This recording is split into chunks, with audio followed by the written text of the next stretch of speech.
आप लोग सवाल ऐसे पूछते हो जैसे कि संजय सिंह साहब झूठ बोल रहे हैं। ये उनका क्लेम नहीं है, ये हकीकत है। बदकिस्मती से जब कभी ये होता है, बार बार मीडिया के तरफ से, टेलीविज़न चैनलों के तरफ से, अखबारों के तरफ से ये बात आती है कि हम क्लेम करते हैं। ये क्लेम नहीं है ना, ये सच्चाई है। 13 जुलाई को हमने क्लेम नहीं किया था कि हमें बंद किया गया था, हमें बंद रखा गया था। हमने 14 जुलाई को क्लेम नहीं किया था कि हमारे साथ हाथापाई हुई, धक्के मारे गए। ये हकीकत है और आज भी हकीकत है। संजय सिंह साहब को बंद रखा गया है। किस वजह, ये वही लोग बता सकते हैं जो इस फैसले के पीछे हैं। बार बार जो है इसी तरह की हरकतें की जा रही हैं। कहने के लिए तो कहते हैं कि जम्मू कश्मीर में सारा कुछ ठीक है, माहौल अच्छा है, लोग खुश हैं, सारा कुछ जो है वो एक नया जम्मू कश्मीर बन रहा है। लेकिन हकीकत ये है कि जब देखो तो ये लोग सख्ती के अलावा और कुछ नहीं करते। इन्होंने सख्ती हमारे साथ की, इन्होंने गलत कानून इस्तेमाल किया है महराज मलिक को गिरफ़्तार करने के लिए। गिरफ़्तार करने का कोई वजह नहीं। अब चलिए, अगर उनके बिहेवियर में या किसी ऐसे चीज़ में किसी को शिकायत हो तो असेंबली सेक्रेटेरिएट के साथ उठाइए, स्पीकर साहब से उसके बारे में बात करिए। लेकिन पीएसए कानून एक एमएलए के खिलाफ लगाना वो गलत। अब उस गलती को आपने और ज़्यादा बढ़ा दिया। एक राज्यसभा के मेंबर को आपने गैर कानूनी तौर बंद रखा है।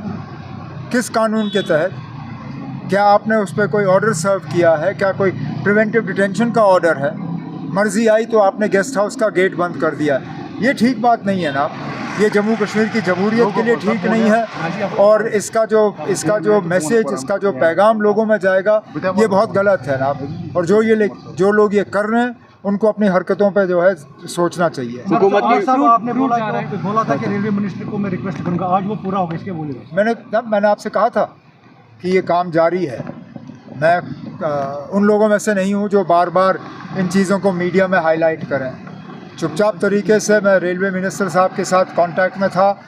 रेलवे डिपार्टमेंट के साथ मेरे सेक्रेटेरिएट के अफसर जो हैं वो लगातार कांटेक्ट बनाए रखे हुए थे। एग्रीकल्चर प्रोडक्शन डिपार्टमेंट और ग्रोअर्स के तालमेल के साथ आज ये मुमकिन हुआ कि 2 रेक जो हैं उनको कार्गो के लिए इस्तेमाल किया जा रहा है। ये आज हमारी मजबूरी बनी है, लेकिन आगे जाके मैं तो यही चाहूँगा कि एक रेगुलर फीचर बने।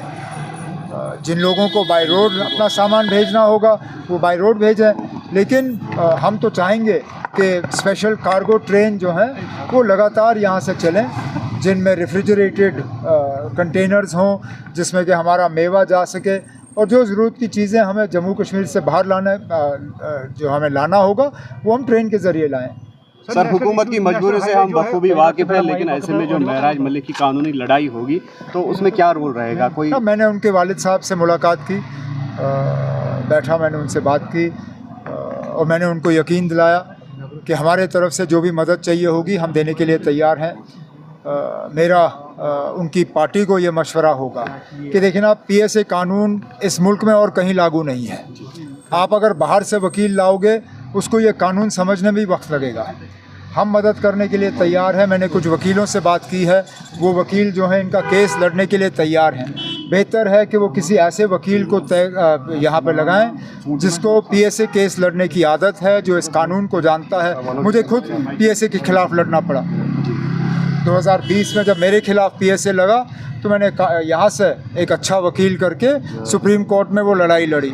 मेरा मशवरा आम आदमी पार्टी को और उनके साथियों को यही होगा कि बाहर से कोई बड़ा वकील मत लाइए, आप यहीं से वकील ले लीजिए जिसको पीएसए का कानून जो है जो जानता हो।